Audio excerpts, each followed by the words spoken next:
सध्या राज्यात आणि देशातही एका मुलीची प्रचंड चर्चा आहे। ही मुलगी काही कर्तृत्ववान वगैरे नाहीये, पण तिने एक मोठा पराक्रम केलाय। पराक्रम कसला तर स्वतःच्याच होणाऱ्या नवऱ्याचा खून करण्याचा पराक्रम। तोही कुणासोबत? स्वतःच्याच बॉयफ्रेंड सोबत मिळून। इतकं सगळं झाल्याच्या नंतर अर्थातच पोलिसांनी अटक वगैरे केली आहे, पण एवढं सगळं झालं तरी सुद्धा या मुलीचा माज काही केल्या उतरत नाही। मी कुणाविषयी बोलतेय हे आतापर्यंत तुम्हाला कळलंच असेल। मी बोलतेय सिया गोयल बद्दल। सिया ही काल अनेक दिवसांनंतर माध्यमांच्या कॅमेऱ्यांसमोर आली आणि तिथे तिने तिचा खरा चेहरा दाखवला। माध्यमांकडे बघून तिने अश्लील वर्तन केलं आणि तेव्हापासून या सियाचा माज का उतरत नाही, या सियाचं करायचं तरी काय असा प्रश्न आता प्रत्येकालाच पडलाय। यावरचाच हा स्पेशल रिपोर्ट। नमस्कार, मी समृद्धी आणि तुम्ही पाहताय टॉप न्यूज मराठी। सिया गोयल ही अवघ्या 20 वर्षांची तरुणी, पण 20व्या वर्षीपर्यंतच तिनं असे काही दिवे लावून ठेवलेले आहेत की आज प्रत्येकच पाहणारा माणूस हा थक्क होताना दिसतोय। हीच सिया 18 जूनला तिच्या होणाऱ्या नवऱ्यासोबत म्हणजेच केतन अग्रवाल बरोबर लोहगडावर जाते। त्याच्या आधीच तिचा बॉयफ्रेंड तिथे आलेला असतो आणि हे दोघेही मिळून केतनला लोहगडावरून ढकलून देतात, त्याचा खून करतात। खुनाच्या आधीचं संपूर्ण प्लॅनिंग तिनं कसं केलंय हे आतापर्यंत आपल्याला ठाऊकच आहे।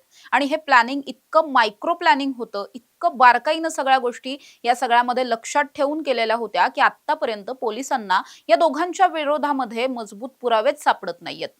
या दोघांचे म्हणजे चेतनने तर अक्षरशः त्याचा मोबाईलच नेलेला नव्हता, त्यामुळे त्याचं टॉवर लोकेशन मिळत नाहीये। जिथे हा सगळा खुनाचा प्रकार घडला तिथे सीसीटीव्ही नाही, प्रत्यक्षदर्शी नाही, साक्षीदार नाही। त्यामुळे एकंदरीत काय की या दोघांनी सुद्धा हा जो काही एक किलर गेम खेळला तो अतिशय डोक्यानं खेळलेला होता, ज्याला आपण शातीर गुन्हेगार म्हणतो ना तशा पद्धतीनं।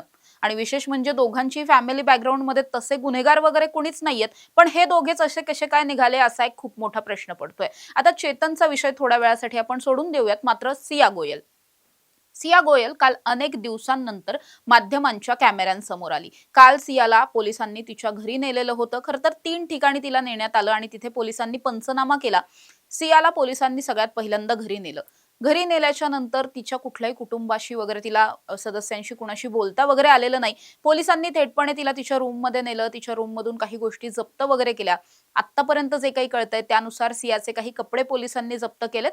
या व्यतिरिक्त काही सीसीटीव्ही तिच्या घराच्या बाहेरचे जवळपासचे वगैरे ते सुद्धा पोलिसांनी जप्त केलेत आणि आणखीन काही मुद्देमाल सुद्धा तिच्या घरून मिळवल्याचं समजतंय। पण जेव्हा हे सगळं घडत होतं त्यावेळेस सियाच्या घराच्या बाहेर अनेक माध्यमं थांबलेली होती, म्हणजेच अनेक TV channels, electronic media, digital media हे सगळे प्रतिनिधी त्या ठिकाणी थांबलेले होते। त्याच वेळेस सिया ही कॅमेऱ्यांकडे बघत अतिशय अश्लील वर्तन करते। कॅमेऱ्यांकडे बघत ती मिडल फिंगर दाखवते आणि हे दाखवत असताना जरी तिचा चेहरा बांधलेला असला तरी सुद्धा तिच्या डोळ्यात नेमकं काय दिसत होतं हे तिथे उपस्थित असलेल्या प्रत्येकच व्यक्तीला जाणवतं। एकंदरीत काय की इतकं सगळं घडल्याच्या नंतर सुद्धा या मुलीचा माज अजूनही उतरलेला नाही। हिच्या जागी दुसरी कोणी 20 वर्षांची मुलगी असती, 20 काय याच्यापेक्षा मोठ्याही वयाची मुलगी असती तरी सुद्धा एवढ्या मोठ्या प्रकरणात आपण अडकलेलो आहोत। संपूर्ण देशात आपली चर्चा होती, आपल्या कुटुंबाची आपली नाहक बदनामी झालेली आहे। जो काही आपल्या चारित्र्यावरती डाग लागलाय हा काय आता आयुष्यभर संपत नाही असं एखाद्याला वाटलं असतं। या भावनेनं एखाद्या व्यक्तीला प्रचंड पश्चाताप झालेला असता, मात्र तसं या सियाच्या बाबतीत अजिबात घडलेलं नाही। सियाचा माज हा पोलीस कोठडीत असूनही उतरत नाही। सतत पोलिसांच्या गराड्यात ही सिया आहे, तासनतास तिची चौकशी केली जाते। पोलिसांच्या चौकशीत सुद्धा ती फार जास्त सहकार्य करते असं वाटत नाही, कारण ती जी उत्तरं देते ती बऱ्यापैकी उत्तरं ही खऱ्या गोष्टींशी विसंगत असलेली दिसतायत, सुसंगत उत्तरं ती देतच नाहीये। जरी तिच्या वकिलांकडून असं म्हटलं जात आहे की ती पूर्णपणे कॉपरेट करणारे, सहकार्य करणारे पोलिसांच्या तपासामध्ये, चौकशीमध्ये, मात्र तसं प्रत्यक्षात खरंच घडतंय का? सिया खरंच खऱ्या सगळ्या गोष्टी सांगतेय का? हे आतापर्यंत आपण पाहिलेलंच आहे की असं आता तरी काही दिसत नाहीये। एकंदरीत काय की या सिया गोयलला हा माज नेमका कशाचा हा खूप मोठा प्रश्न पडलाय। नेमका पैशांचा माज म्हणायचा की आतापर्यंत तिच्या विरोधात पोलिसांना स्ट्रॉंग पुरावे सापडत नाहीत म्हणून आपण निर्दोष सुटू किंवा आपण जामिनावर बाहेर येऊ, या गोष्टीचा हा सगळा तिला आतापासूनचाच ओव्हर कॉन्फिडन्स वाटतोय की काय असा प्रश्न आज प्रत्येकाला पडतोय। या सियाचं थोडंसं बॅकग्राऊंड जर आपण समजून घ्यायला गेलो तर मुळात ही घरातली नवसाने झालेली मुलगी आहे. घरातल्यांना म्हणजे आई-वडिलांना तिच्या खूप वर्ष मूलबाळ होत नव्हतं. मग त्यांनी भावाचा मुलगा दत्तक वगैरे घेतला. पण त्यानंतर अचानक हिचा जन्म झाला. त्यामुळे मुळातच नवसानं झालेली ही मुलगी खूप जास्त अति लाडवलेली, आपण ज्याला बडे बाप की बिगडी औलाद म्हणतो ना, तशा पद्धतीचं हे कॅरेक्टर आहे थोडक्यात. एवढं सगळं झाल्याच्या नंतर सिया ही अगदी घरातलं वातावरण तिचं मुळातच ती नवसानं झालेली होती. त्यामुळे तिच्या जन्माच्या नंतर तर घरातलं वातावरण हे प्रचंड धार्मिक होतं, सांस्कृतिक होतं. पण असं असताना सुद्धा ही काही त्या धार्मिक गोष्टींमध्ये रमली नाही. ही कुठे रमली तर ही 15-16 वर्षांची झाल्यापासूनच पबमध्ये रमायला सुरू झाली. पबला जाणे, पार्ट्या करणे, क्लबला जाणे, दारू पिणे, मित्रांसोबत आउटिंगला जाणे, हे सगळं या मुलीच्या स्वतःच्या सोशल मीडिया पेजवरती असलेलं पाहायला मिळतंय. अवघी ही मुलगी जी 16-17 वर्षांची असताना तिनं सिंगापूरची ट्रिप केलेली होती. तिथे जाऊन सुद्धा मद्यप्राशन करतानाचे तिचे फोटोज, व्हिडिओज हे तिच्याच सोशल मीडिया अकाउंटवरती आपल्याला पाहायला मिळतात. तर दुसरीकडे तिचे आई-वडील मात्र असं म्हणतात, की आमच्या मुलीनं कधीही दारू प्यायलेली नाही.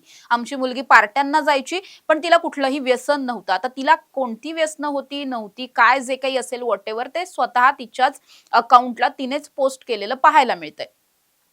एकंदरीत काय की ही मुलगी अतिशय निर्ढावलेली ही सुरुवातीपासूनच होती. तिच्यावर केतनच्या कुटुंबानं जे काही आरोप केले त्या आरोपांनुसार चेतन व्यतिरिक्त सुद्धा ती काही मुलांशी संपर्कात असायची, त्यांच्याशी सुद्धा तिचे चॅटिंग व्हायचे. असं बरंच काही दावे या मुलीच्या विरोधात केले जातात, सियाच्या विरोधात केले जातात. अर्थात हे सगळे दावे, प्रतिदावे, आरोप जे काही आहेत ते पुराव्यांनिशी सिद्ध होतील. हे सगळे आरोप आम्ही टॉप न्यूज मराठी म्हणून करत नाही आहोत. मात्र सियावर तिच्याच जवळचे वेगवेगळ्या स्वरूपातले जे लोक आहेत, तिच्याच जवळचे काही लोक आहेत, हे सगळे तिच्यावरती हे सगळे आरोप करताना पाहायला मिळतात. दबक्या आवाजात या सगळ्या चर्चा सुरू आहेत. एकंदरीत काय की सिया गोयल हिच्या विरोधात इतक्या गोष्टी तिच्या विरोधात असताना सुद्धा तिचा माज काही केल्या उतरत नाही. सिया ही माध्यमांना कुठेतरी त्यांची मस्करी करते की काय, किंवा मी कशी आता सुटून येईल थोड्या दिवसांमध्ये तुम्ही बघाच, असं दाखवण्याचा तिचा एकंदरीत ॲटिट्यूड होता का, हा प्रश्न पडलाय. आणि खरं तर हे संपूर्ण पोलीस यंत्रणेसमोरचं आता खूप मोठं आव्हान बनलंय की सियाचा हा जो काही माज आहे हा माज उतरवायला हवा. प्रत्येक वेळेस एखाद्या प्रकरणामध्ये जेव्हा पुरुष आरोपी असतात त्या पुरुष आरोपींना जशा पद्धतीची ट्रीटमेंट दिली जाते, काही वेळेस महिलांच्या बाबतीत मात्र सॉफ्ट कॉर्नर दाखवला जातो. पण जर महिला सिया गोयल प्रमाणे असेल, तिच्यासारखी असेल आणि इतकं सगळं झाल्याच्या नंतर सुद्धा माध्यमांकडे बघून मिडल फिंगर करायची जर तिची हिंमत होत असेल, तर या सियाचा माज हा उतरवला गेलाच पाहिजे. हीच भावना आज प्रत्येकाच्या मनात असलेली पाहायला मिळते. पोलीस तिच्या विरोधात अगदी स्ट्रॉंग पुरावे शोधण्याचे प्रयत्न करतायत. पुरावे खूप कमी आहेत, मात्र तरी सुद्धा पोलिसांचे प्रयत्न सुरू आहेत. त्यामुळे पोलीस आता या सगळ्यामध्ये सियाचा माज उतरवण्यासाठी नेमकं काय काय करतात, तिच्या विरोधातले कशा पद्धतीचे पुरावे समोर येतात, हेच पाहणं महत्त्वाचं असणार आहे. अशा ताज्या आणि महत्त्वाच्या बातम्यांसाठी तुम्ही पाहत राहा टॉप न्यूज मराठी. आपला महाराष्ट्र, आपली बातमी.